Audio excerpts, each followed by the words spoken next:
Добрый день. Тема этого видео – вредные привычки и медитация. С какими вредными привычками можно медитировать, а с какими нельзя. Также в этом видео расскажу про ретриты, про випассаны, когда человек хочет поехать на випассану, и там есть различные ограничения. Есть правила, которые устанавливает тот, кто проводит випассану, и с каким багажом своих внутренних, вредных привычек нельзя ехать на медитацию. Нельзя посетить там какой-либо ретрит, либо випассану. Я сейчас в этом видео буду рассказывать свой личный опыт. И расскажу еще, кстати, о том, что благодаря медитации от каких вредных привычек лично я избавился. Возможно, это видео многим духовным учителям, чистым проводникам, преподавателям медитации не понравится. Потому что, опять же, я сейчас буду транслировать свой опыт, свое мнение, свое видение по этому вопросу. Потому что часто меня спрашивают подписчики, когда я провожу открытые занятия по медитации. Когда приходят люди и спрашивают, вот у меня есть такие-то вредные привычки, можно ли мне медитировать или нет. Ну вот давайте в этом видео я максимально подробно попытаюсь рассказать все, что я думаю по этому поводу. А начну я с перечисления вредных привычек. Я их записал тут буквально на 15 секунд.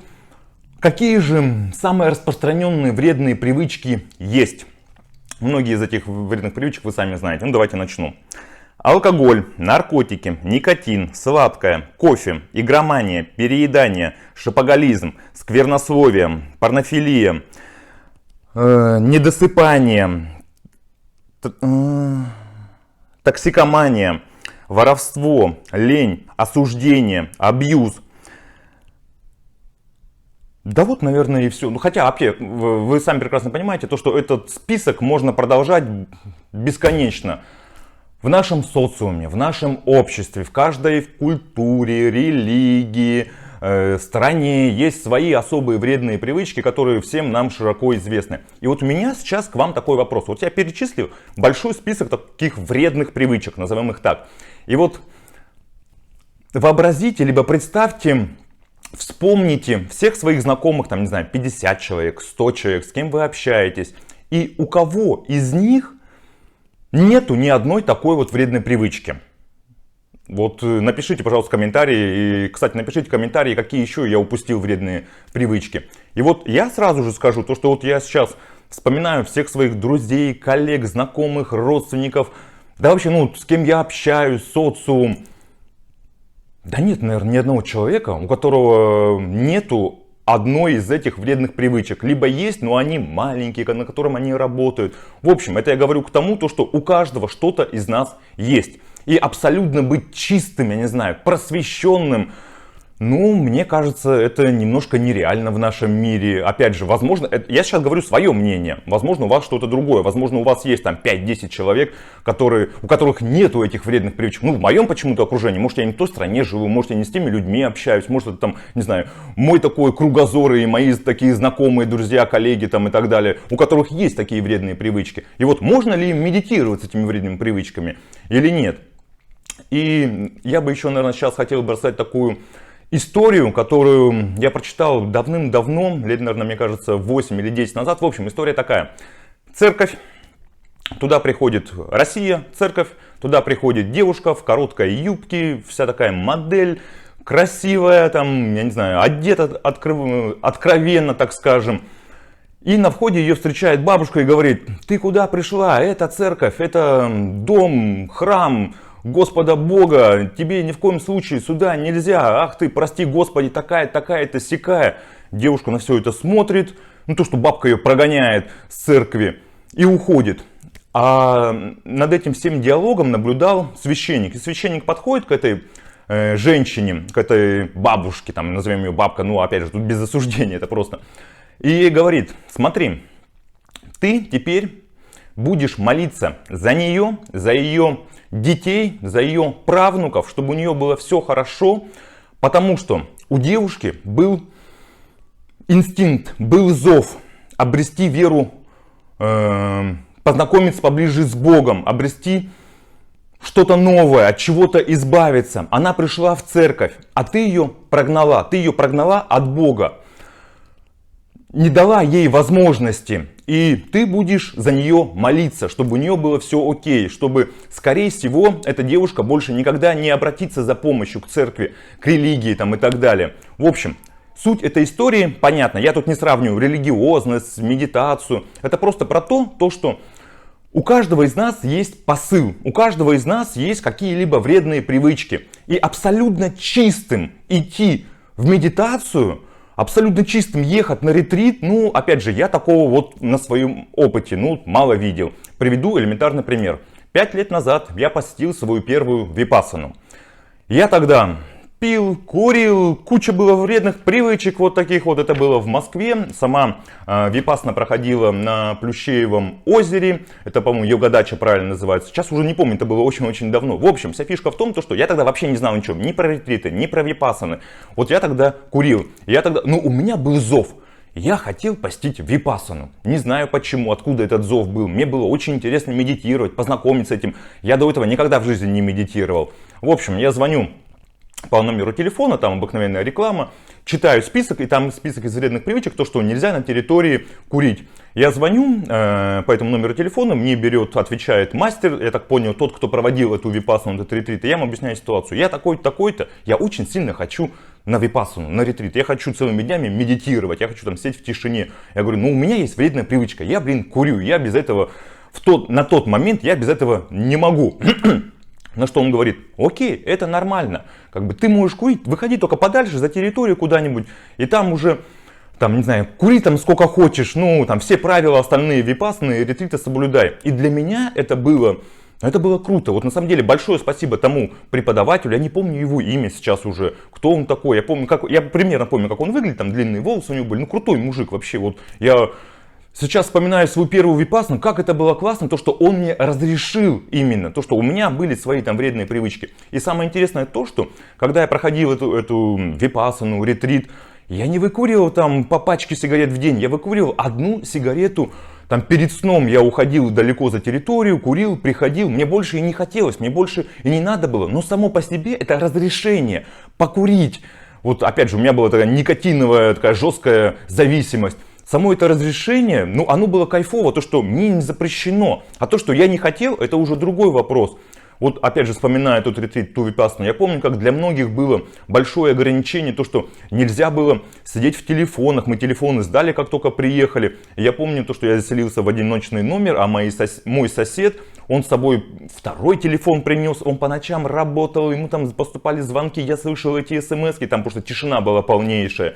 Ну, на ретрит, на випассане, я думаю, вы знаете, как это происходит. То есть для некоторых очень тяжело отказаться от телефона, от социальной связи. Кажется то, что там что-то в мире произойдет, работа встанет, там, не знаю, с родственниками что-то случится, с женой, с детьми. То, что для меня это был никотин тогда, для него это телефон. Также я помню, некоторые, по-моему, один человек там ел какие-то сникерсы, хотя у нас там было вегетарианское питание. Он там перед сном шуршал этими фантиками, там, потом их выкидывал в мусорку. Ну, в общем, у каждого есть что-то свое, у каждого из нас есть свои вредные привычки. И сейчас, смотря интернет, смотря, там, не знаю, вбить, допустим, рекламу, даже не рекламу, а випассана там в Москве, в Красноярске, там где-нибудь в Санкт-Петербурге, и читая эти правила и общаясь с своими коллегами, преподавателями медитации, я вижу такие жесткие условия. На випассану, на ретрит должен приехать человек абсолютно чистый, без вредных привычек. Естественно, там не употреблять алкоголь, не курить ни в коем случае, там даже за территорией это строго запрещается. У некоторых вообще я встречал в описаниях то, что ни в коем случае не приезжайте и там в шортах нельзя медитировать, потому что нельзя показывать коленки, это кого-то оскорбляет. Кто-то писал то, что обязательно нужно медитировать в нижнем белье. Я сейчас думаю, да какая разница, как я медитирую, в нижнем белье, не в нижнем белье. Естественно, как сказать, все в рамках разумного. Ну, для меня это сейчас, какой-то бред вот звучит. Почему в шортах нельзя медитировать? Я полгода прожил на Бали, мы на зимовке были. Я там каждый день медитировал в шортах. Там дикая жара, там солнце, там по-другому никак. Почему такие условия? Также там читал у кого-то в правилах то, что нельзя выходить из медитации, когда ты сидишь в позе лотоса, полулотоса, и ноги выдвигать вперед, тем самым ты оскорбляешь учителя, преподавателя медитации. Думаю, что за бред вообще? Человек к вам приехал на ретрит, он хочет от чего-то избавиться, он хочет поменять свою жизнь, трансформацию, прийти к лучшему. там, не знаю, достичь просветления, опять же, у каждого что-то свое, а ему нельзя ноги вперед вытягивать после медитации. Ну, мне кажется, это бредятина полная. Опять же, вот я сейчас говорю лично свое мнение, какие есть там ограничения. Опять же, сказать такую штуку, то что хотел по поводу запросов именно, почему люди начинают медитировать. Вот я это понял на своем опыте. Когда я собираю группы либо онлайн, либо офлайн, мы в парке, в Красноярске собираются, там в Академгородке, там, не знаю, приходит 10 человек, мы первый раз с ними знакомимся, я задаю такой вопрос: зачем вам медитация? И многие говорят, даже не многие, наверное, все поначалу, то что, ой, мне просто интересно, там, я не знаю, Стив Джобс медитирует, там, кто там, Илон Маск медитирует, там, кто еще, какой-нибудь Билл Гейтс медитирует, и я тоже хочу медитировать. Вроде все медитируют, крутые мужики, я также хочу медитировать. Мне просто интересно, просто любопытство. На самом деле, на свой первый ретрит я, наверное, также приехал с таким же, как сказать, позывом. Просто узнать, просто расширить кругозор. Но, как показывает практика, и по себе я это знаю, и по людям, с кем я общаюсь, если больше и больше с ними уже работать, либо индивидуально, либо в группах, либо когда они уже медитируют месяц, два, три и больше, на самом деле всегда есть что-то такое, есть конкретная какая-то цель, почему люди начинают медитировать. Они хотят избавиться либо от вредных привычек, там, не знаю, алкоголь, сладкое, никотин, там, не знаю, осуждение, да все что угодно, либо возобновить, там, либо улучшить отношения, проблемы в семье, с детьми, с мужем, с женой, либо разобраться с бизнесом, с деньгами, с работой, взаимоотношениями с родственниками. То есть всегда есть какая-то конкретная цель, но мы ее постоянно прячем, а как сказать, когда мы знакомимся и когда люди приходят первый раз, все время все говорят просто про любопытство. Но стоит не забывать то, что всегда что-то есть, и людей есть какой-то зов, есть какое-то желание что-то поменять в жизни. Когда ты 40 лет живешь, у тебя есть дом, работа, семья, хобби, и ты понимаешь, что-то идет не так, работа мне не нравится, и с семьей проблемы, и с деньгами проблемы. И постоянно хожу вокруг да около по одному и тому же, не знаю, кругу, сценарию, опыту. Охота что-то изменить, по-другому взглянуть на свою жизнь. И поэтому вот люди, как часто, как я думаю, опять же, по моему мнению, и общаясь с людьми, и с своими учениками, и с коллегами, и с преподавателями, вот почему люди приходят в медитацию. Также еще хочу сказать вообще вот про вредные привычки, там, про алкоголь, про... Если сравнить, допустим, со спортзалом. Понятное дело, если пьяный человек приходит в спортзал и начинает, там, не знаю, качать пресс, либо там он бухой, если пришел, ну, как бы, тут проблемы налицо. Тут ему не до медитации, ему нужно к психологу обратиться. Либо там, не знаю, кто-то там нанюхался клея момента и пошел в МФЦ доказывать то, что он живет там, не знаю, на Марсе где-то. Это, опять же, это такой случай, когда, ну, такие крайности сейчас беру, то, что ну там к психологу нужно идти и прорабатывать данные вопросы. Или когда человек приходит там в пятерочку и продавщице, либо продавцу на кассе начинает рассказывать, ему объяснять, там, не знаю, его унижать. Эх, ты сидишь тут на кассе, неудачник. Начинает его как-то гнобить, троллить его, что жизнь не удалась. А ты еще и карму свою портишь, а ты еще и продаешь алкоголь людям и сигареты. Эх, кем же ты переродишься в следующей жизни? Тут тоже как бы немножко кукуха поехала у человека. И тут явно нужно идти, это тот, кто осуждает кассира там в пятерочке, к психологу разбираться с этим. Понятное дело, тут не до медитации. Но опять же, я сейчас привел такие крайние вещи. Теперь по поводу вернуться, если к вредным привычкам. Вот замечая, я пришел к тому, что мы многое замечаем у других, что не так, как они живут неправильно, какие у них есть вредные привычки. Но что есть у самих у нас, мы это, как правило, мы это не видим. Это для нас это слепая зона. Это как не видеть слона в собственной комнате. Даже, по-моему, есть такая поговорка, то, что в чужом глазу соломинку видно, а в своем бревна не видно.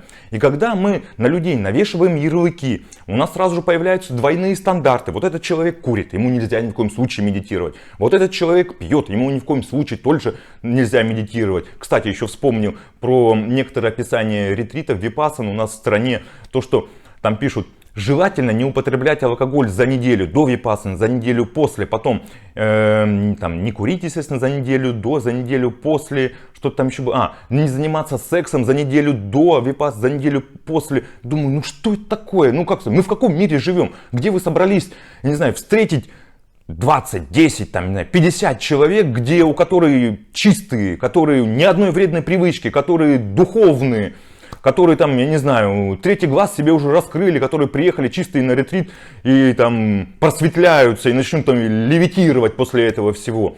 Потому что, опять же, дело в том, что многие, как мне кажется, играют именно в духовность. Что я имею в виду? Когда человек хочет быть лучше для окружающих, когда человек хочет, там, не знаю, похвастаться тем, что вот смотрите, я не ем мясо, я не пью алкоголь, я не курю, я не ем сладко, я весь такой духовный, прокачанный, я медитирую, я с вами там, ну, на окружение на свое, там, не знаю, идиоты, конченые люди, не общаюсь.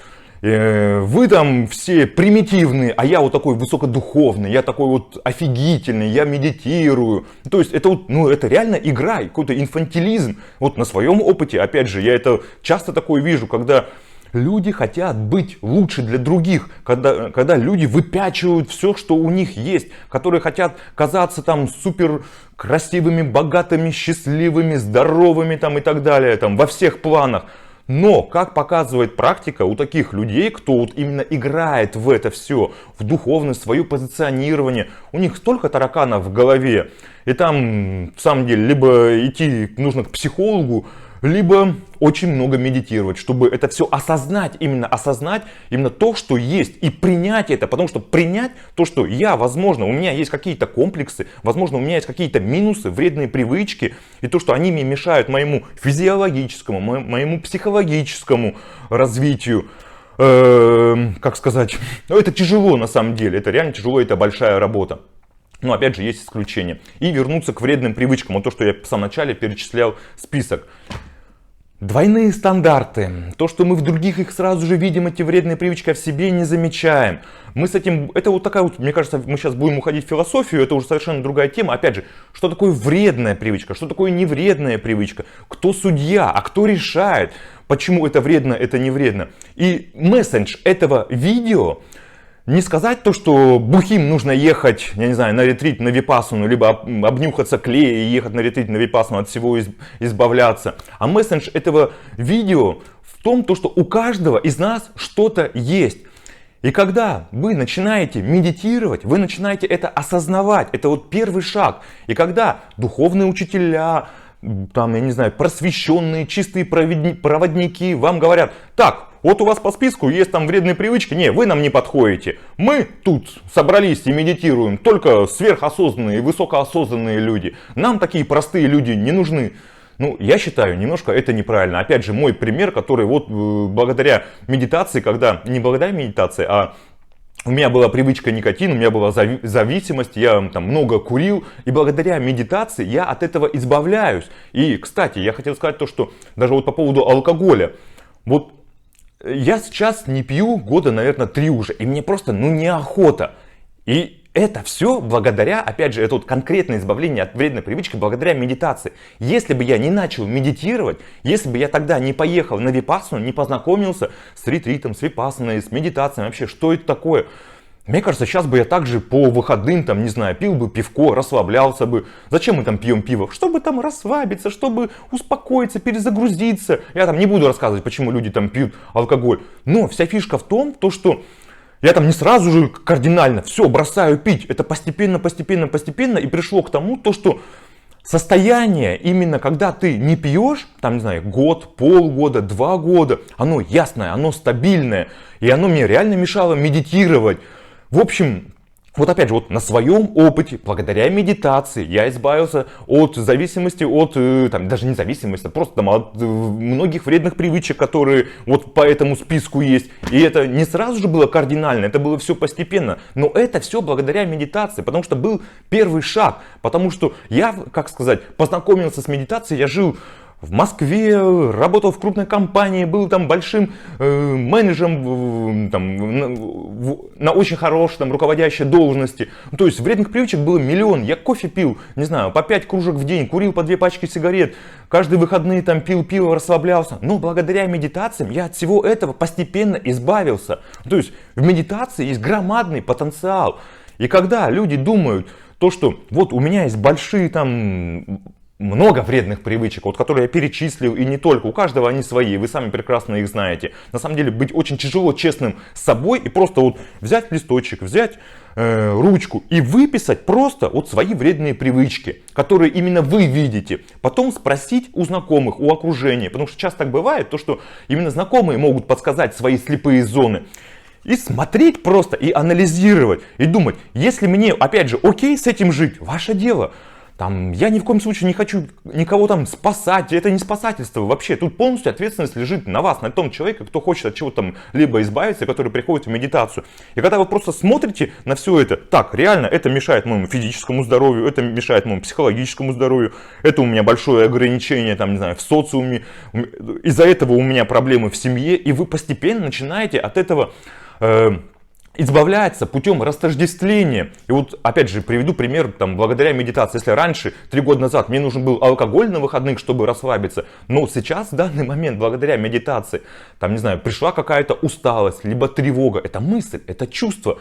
И ты, когда уже научился распознавать, осознавать мысли, чувства, телесные ощущения и растождествляться с ними, наблюдать их. Ты их просто по щелчку. Так, пришла тревога, это всего лишь тревога. Оп, все, тревоги нет. Ну, то есть алкоголь теперь уже просто не нужен для расслабления. Никакие там токсичные вещества, там, не знаю, психотропные вещества, это тоже ничего уже не нужно. Ну, то есть медитация это такой громадный потенциал, громадная сила, от чего можно избавиться. И опять же, давайте вот сейчас подытожимся к этому видео. Если у вас есть вредные привычки, это нормально. У многих людей они есть. И у меня в том числе. И сейчас их, ну опять же, они есть. И я реально их знаю, свои там вредные привычки. Опять же, это потому что я так решил, что они вредные привычки. Это мое суждение.